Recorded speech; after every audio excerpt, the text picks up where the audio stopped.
નમસ્કાર, આપ જોઈ રહ્યા છો સ્પાર્ક ટુડે ન્યૂઝ. વડોદરા શહેરના વોર્ડ નંબર 10માં સમાવિષ્ટ વિસ્તાર ભાયલી અને જ્યાં આવેલી આકાર રેસિડેન્સીના લોકોએ વોર્ડ નંબર 10ની કચેરીનો ઘેરાવો કર્યો, રોડ રસ્તાની બાબતે હલ્લાબોલ કર્યો અને અધિકારીઓ ન મળતા ખુરશી પર બેનર અને પોસ્ટર ચોંટાડ્યા હતા. ભાયલી વિસ્તારમાં આવેલી આકાર રેસિડેન્સીના સ્થાનિકોને રોડ રસ્તા ગટર કે પાયાની સુવિધા ન મળતા સ્થાનિકોએ રોષે ભરાઈ વોર્ડ નંબર 10ની કચેરીનો ઘેરાવો કર્યો હતો. પરંતુ અધિકારીઓને ખબર પડતા અધિકારીઓ ખુરશી છોડીને રફુચક્કર થઈ ગયા હતા. સ્થાનિકોમાં જે બાબતે ભારે રોષ પ્રવર્ત્યો. છેલ્લા 10 વર્ષથી આ વિસ્તારમાં પાયાની સુવિધાઓ નથી મળી રહી, જેને લઈને સ્થાનિકો હેરાન પરેશાન થઈ ગયા છે. વોર્ડ નંબર 10ની કચેરીએ પહોંચ્યા હતા અને કચેરીનો ઘેરાવો કર્યો હતો, પરંતુ અધિકારીઓ હાજર જ ન મળ્યા. એટલે અધિકારીઓની ખુરશી પર બેનર પોસ્ટર લગાવ્યા અને આવેદનપત્ર મૂકવામાં આવ્યું. જલ્દીથી જલ્દી રોડ રસ્તા બને તેવી સ્થાનિકોની માંગ છે. આ ઇલેક્શન વોર્ડ નંબર 10 મારો ઇલેક્શન વોર્ડ છે. આ જે લગભગ TPXC 5 ભાયલી જે છે ત્યાં અમારું આખું ગ્રુપ છે, લગભગ 2 થી 3 હજારનું. ત્યાં દરેક પ્રમુખોનું અમારું સોસાયટીનું ગ્રુપ છે. અને જ્યારે કોર્પોરેશનનું ઇલેક્શન હતું ભારતીય જનતા પાર્ટીનું, ત્યારે આ જ સોસાયટીના પ્રમુખ લોકો એક સાથે મિટિંગ કરીને ચારને જંગી બહુમતીથી જીતાડેલા. ત્યારે આ વસ્તુ છે કે જ્યારે મારા કહેવા પર આખી સોસાયટીએ ભાજપનો વોટ આપ્યો તો આ લોકો આજે મારા સવારે ઘરે હતા. એટલે મેં એમને કીધું કે આપણે રજૂઆત કરીએ કોર્પોરેશનમાં જઈને, કારણ કે છેલ્લા 7-6 વર્ષથી ભાયલી ગામ જે છે આખું TPXC 5 એ બધું વડોદરા શહેર વોર્ડ નંબર 10માં આવે છે. સ્વાભાવિક છે કે આ લોકો કરોડો રૂપિયાનો જો ટેક્સ ભરતા હોય, ટેક્સ પેયર છે. હમણાં લગભગ 3 મહિના પહેલાં પણ રાયપુરા ગામની પાછળ એક મંદિર બનાવ્યું, મંદિરનો વિરોધ નહીં, ત્યાં રાતોરાત કરોડો રૂપિયાનો કે જ્યાં કોઈ રહેતું જ નથી એક પણ વ્યક્તિ, ત્યાં કરોડો રૂપિયાનું રાતોરાત બનાવી દીધું આ લોકોએ. જ્યારે આ લોકો કરોડો રૂપિયા ટેક્સ ભરે છે ત્યારે આ લોકોને છેલ્લા 5 વર્ષથી વારંવાર રજૂઆત કરવા છતાં, કોર્પોરેટર ધારાસભ્ય લોકોની સૂચના હોવા છતાં પણ જે તે અધિકારી, જે ઉપલા અધિકારી છે દર્શિલ મહેતા સાહેબ, એમને બી સૂચના આપી છે કે ભાઈ આ રોડ તમારે બનાવવાનો છે.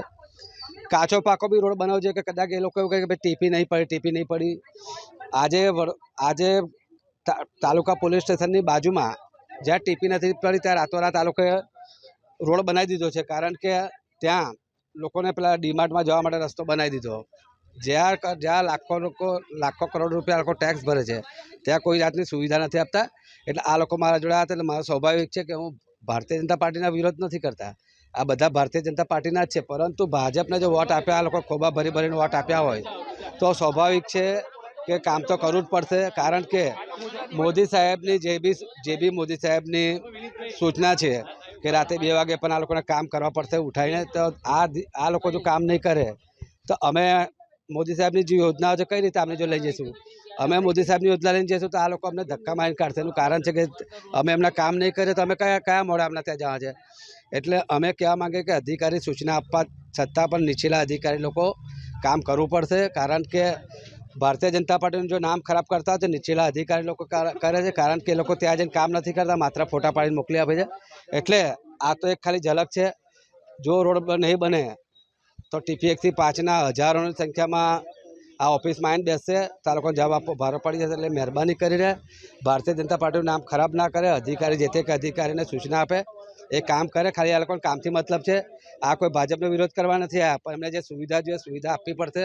રોડ રસ્તા પાસે સ્ટ્રીટ લાઇટની સુવિધા તો આપવી જ પડશે. રેસિડેન્સીમાં રહીએ છીએ. અમારો રોડ બહુ જ ખરાબ છે. પાણીમાં તમે ચાલીને આવો, સ્કૂટર લઈને આવો, ચાલવાની કોઈ તાકાત જ નથી ચાલતા જવાની. બધા લપસીને પડે છે. સ્કૂટર આંખમાં ફ્રેક્ચર આવેલું છે અમારા કોમ્પ્લેક્સમાં. બધાને ગટર નથી, 2 સાઈડ તળાવ છે, તળાવની રેલિંગ નથી. બધી જગ્યાએ એવું કે તળાવમાં ડૂબે એટલે રેલિંગ લગાવી, અમારા સાઈડ રેલિંગ લગાવી નથી. અને ગટરનું પાણી બધું એ તળાવમાં જાય છે. અમને ગટર અને રોડ બેઉ જોઈએ છે. ડીમાર્ટનો રોડ પાસ નતો તો ડીમાર્ટનો રોડ રાતોરાત થઈ ગયો, તો અમારો રોડ કેમ નહીં થાય? અમે 10 વર્ષથી ટેક્સ ભરીએ છીએ. પાઇપલાઇન વાળા આવી ગયા, બરાબર, જીઓ વાળા આવે તો કેમ રોડ વાળા અને ગવર્મેન્ટ વાળા કેમ નહીં આવતા? પાઇપલાઇન વાળા ખોદીને બધું કમ્પ્લીટ કરીને જાય તો રોડ વાળાને શું તકલીફ પડે છે? ગટર વાળાને શું તકલીફ પડે છે? થવું જોઈએ ને. 10 વર્ષથી રહીએ છીએ અમે. વેરો, અને તમે અમારો વેરો જુઓ, બધાનો રેગ્યુલર વેરો ભરેલો છે. તો પછી થવું જોઈએ ને કામ. થોડી સુવિધાઓ તમને મળવી જોઈએ ને. અમે દર વર્ષે રજૂઆત કરીએ છીએ. કોર્પોરેટર માણસો આવે છે, હા બેન તમારું થઈ જશે કાલે, અને ઝાડ કાપે, થોડું સરખું કરીને જતા રહે છે. એટલે ખાલી ખોદકામ જ, કશું જ કરતા નથી. અને ગટર સફાઈ કરવા માટે કેટલા કોલ કરીએ છીએ તો પણ ગટર વાળો નથી આવતો. ગવર્મેન્ટ વાળો તો આવવો જોઈએ ને, એ પણ નથી આવતો. અમને ગટર જોઈએ છે અને રોડ જોઈએ છે, બસ.